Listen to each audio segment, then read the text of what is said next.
Olá, professor. Olá, professora. Sejam todos bem-vindos mais uma vez ao Revide, esse curso sobre o revisionismo ideológico. E na aula de hoje, dando sequência, a gente entra no segundo módulo que se chama A Bala, a Bíblia e o Mercado. Esse módulo ele tem algumas aulas e a primeira delas vai se dedicar a um esboço a respeito de uma definição das categorias de direita e esquerda. E por ser um tema bastante espinhoso, a gente vai utilizar de 3 referenciais teóricos que vão ser dados por esses autores aí. O Sebastião Velasco e Cruz, que é um professor da Unicamp, o Norberto Bobbio, que é um pesquisador italiano, e o Stephen Lux, que é professor da Universidade de Nova York, nos Estados Unidos. Então, esses 3 vão ser a base da nossa conceituação, a base teórica para a nossa conceituação da díade, direita e esquerda. Vamos lá? Segundo um outro pesquisador, o sociólogo Álvaro Comin, da metade dos anos 2000 para cá, o mundo assistiu a uma onda de polarização política e social que varreu várias das suas partes. Tá? Então, aconteceram movimentos separatistas, guerras civis, golpes de estados, levantes populares, repressões antidemocráticas em várias partes do mundo. Tudo isso como reflexo ou como sinais, como sintomas dessa polarização política e social. E nesses movimentos todos, nesses processos todos, as categorias de nação, de raça, de etnia, de sexo, de religião e de classe social foram mobilizadas. Trazendo isso para o Brasil, para a nossa realidade, essa polarização política ela pode ser sentida, percebida ali na metade final do governo da Dilma Rousseff, o governo presidencial da Dilma. 2013 começou, 2014, 15, 16, era bem perceptível que nesse momento o país rachou em 2. E esses 2 lados acabaram trazendo de volta uma retomada dos termos direita e esquerda que estavam, se não em desuso, mas pelo menos bem apagadas, tanto no debate político quanto no debate público. Tá? E essas palavras elas voltam nesse período final aí do governo da Dilma, às vezes como uma forma de criticar o seu adversário, às vezes como uma forma de orgulho, né? Uma marca identitária de orgulho, e às vezes caía no escracho, né? Como na época dos coxinhas versus petralhas e mais recentemente os coxinhas versus os bolsominions. Então, aí o nosso primeiro referencial teórico, o Velasco e Cruz, ele fala pra gente que direita e esquerda são palavras, são conceitos que têm um sentido muito abstrato. Né? Então ele chega até a falar, né? Direita e esquerda não são mais ou não servem mais do que para denotar apenas as coordenadas opostas de uma escala espacial, ou seja, para identificar a posição em que um sujeito, uma ideia, um partido ou um movimento ocupa no espectro político. E ele orienta que a gente precisa pegar essas palavras e transformar elas em conceitos que sejam operacionais para a gente realizar uma análise social da esfera do espectro político. E a principal recomendação dele é que a gente encontre um ar de família. O que seria esse ar de família? Algumas características, algumas ideias, algumas ações que, seja a direita ou seja a esquerda, elas compartilham, né, a direita entre si e a esquerda entre si, ao longo do tempo e ao longo do espaço, independentemente dessas variações. Então, novamente, ele chega e diz que o que a gente deve fazer é identificar, né, as múltiplas variedades de esquerda, mas também de direita, que podem ser reconhecidas como integrantes de um mesmo conjunto por compartilharem algumas características. Então, o Velázquez Cruz, ele conclui esse pensamento dele dizendo que é possível identificar algumas características da direita e algumas características da esquerda que, de certa forma, não variam no tempo e no espaço. Então eu passei a pesquisar a literatura com esse horizonte, com essa orientação dada pelo Velázquez Cruz, e eu encontrei duas coordenadas ou duas características que podem ser utilizadas para a gente definir o que vem a ser direita e o que vem a ser esquerda. A primeira coordenada foi dada pelo Norberto Bobbio, que a gente já viu ali, já apresentei para vocês mais no comecinho da aula, é um pesquisador italiano, e ele diz o seguinte, que para a gente diferenciar, para a gente distinguir, caracterizar esquerda e direita, a gente tem que voltar, a gente tem que se concentrar na diversa postura que os homens organizados em sociedade assumem diante do ideal de igualdade. Essa é a coordenada dada pelo Norberto Bobbio. Uma outra coordenada que eu achei interessante foi dada pelo Stephen Lux. Ele fala assim que a gente precisa, para identificar a direita e diferenciá-la da esquerda, a gente precisa focar na postura que os sujeitos têm diante dos projetos de retificação social. Agora a gente precisa pegar essas duas características e aprofundar elas um pouquinho mais.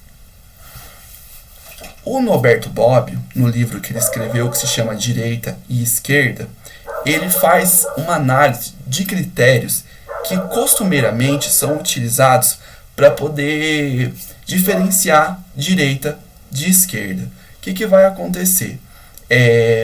Ele vai pegar esses critérios que estão aparecendo aí e vai analisar eles e vai dizer o porquê que eles são inadequados para diferenciar a esquerda de direita. Então vocês podem dar uma lida nesse slide. Quem quiser pode pegar o livro, depois eu deixo aqui embaixo o capítulo que trata melhor disso, porque é um capítulo bem interessante. Mas ele fala que, por exemplo, você diferenciar, achar que a esquerda é coletivista e a direita é individualista, isso vai trazer alguns erros de análise. Por exemplo, então a direita, por exemplo, evangélica, ele não cita esse exemplo. A gente pensar, a igreja, a direita evangélica no Brasil hoje, ela é individualista, então ela não pode ser pensada como um coletivo, entendeu? Dá um nó. Então a direita evangélica então não é direita, é esquerda. E aí vão vendo todos esses outros critérios, ele vai percorrendo todos eles e por fim ele volta no critério que eu já falei ali, que é o quê? A diversa postura que os homens organizados em sociedade assumem diante do ideal de igualdade. E ele fala que isso é importante para diferenciar os dois lados. Por quê? Porque o ser humano ele compartilha uma característica muito peculiar. Que característica que é essa? Nós somos, tanto iguais quanto desiguais entre si. E a ênfase que uma pessoa, um partido, uma ideia concede a um, ou seja, são mais iguais, ou a outro, ou seja, são mais desiguais, está no cerne de divisão entre a direita e a esquerda. Para tentar compreender um pouquinho melhor isso, tem uma citação dele aqui.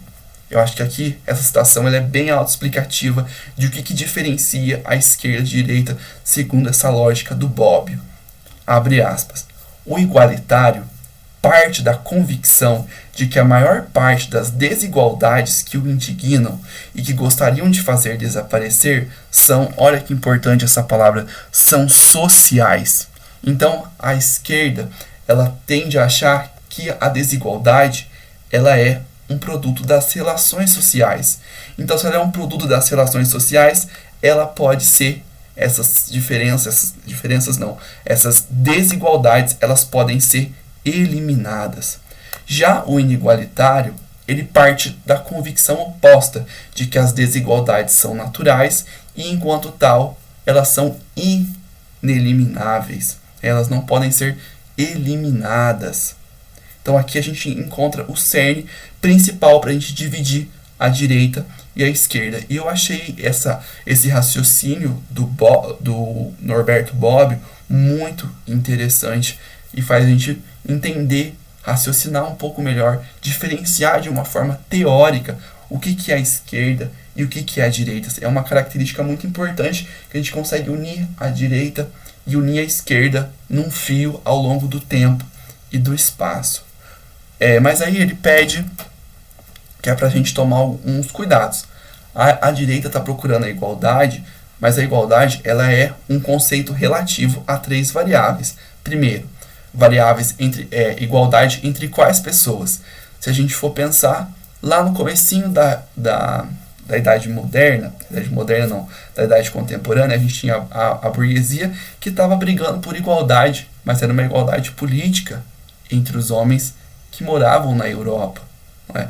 Que não é a mesma coisa que a direita que a esquerda da segunda geração vai buscar, que é a mesma coisa que a esquerda da terceira geração vai buscar, que a gente vai ver isso em aulas futuras.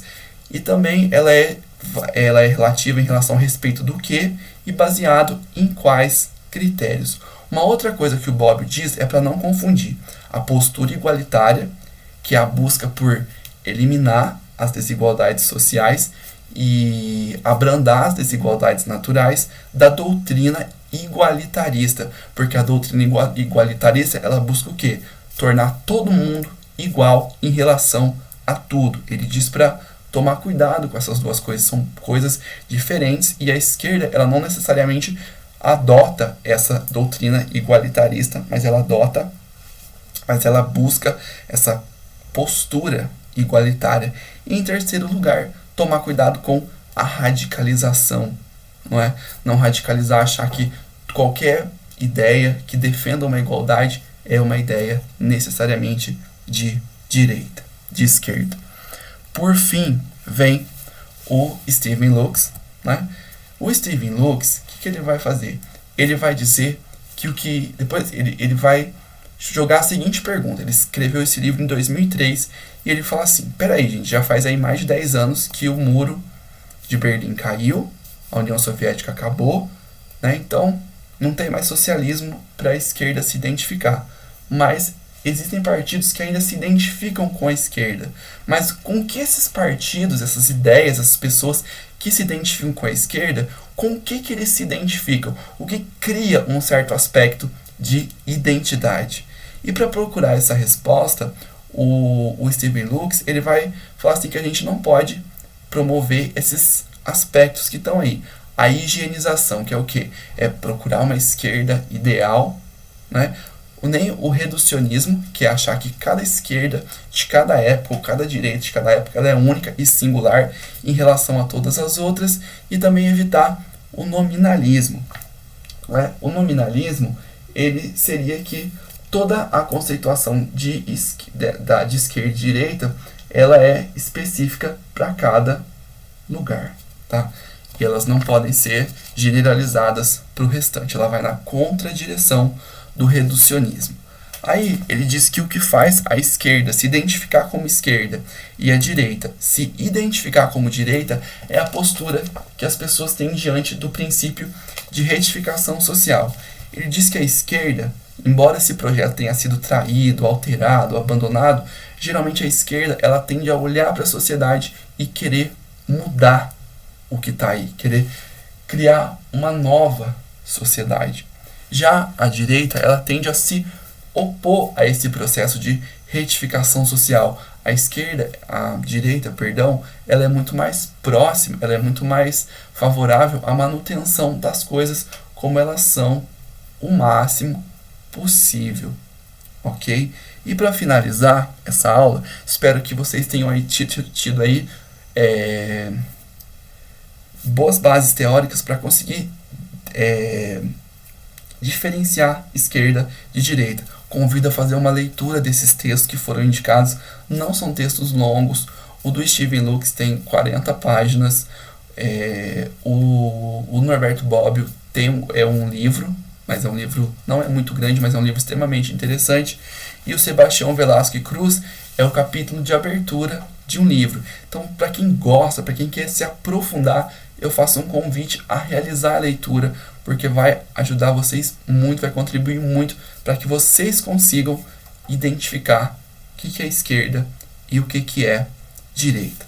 E para terminar, eu vou deixar essa citação do Norberto Bobbio, que ele diz: a distinção entre direita e esquerda, a partir de um juízo negativo ou positivo diante do ideal de igualdade, coloca-se em um nível tão elevado de abstração que serve no máximo para identificar dois tipos ideais, ou seja, aqueles que são favoráveis, né, que veem a igualdade como uma coisa positiva, que seria a esquerda, e aqueles que veem a igualdade como uma coisa ilusória, irreal ou inatingível, que é a direita.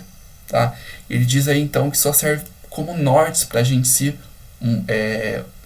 situar, porque na verdade a realidade não cabe simplesmente nessa dualidade. Por isso que a gente, além de uma análise teórica, a gente precisa de uma análise histórica, que é o que vai ser feito na próxima aula. Tá? Quem tiver interesse nisso, até lá. E qualquer dúvida, entre em contato comigo pelos canais de comunicação. Até mais, professores.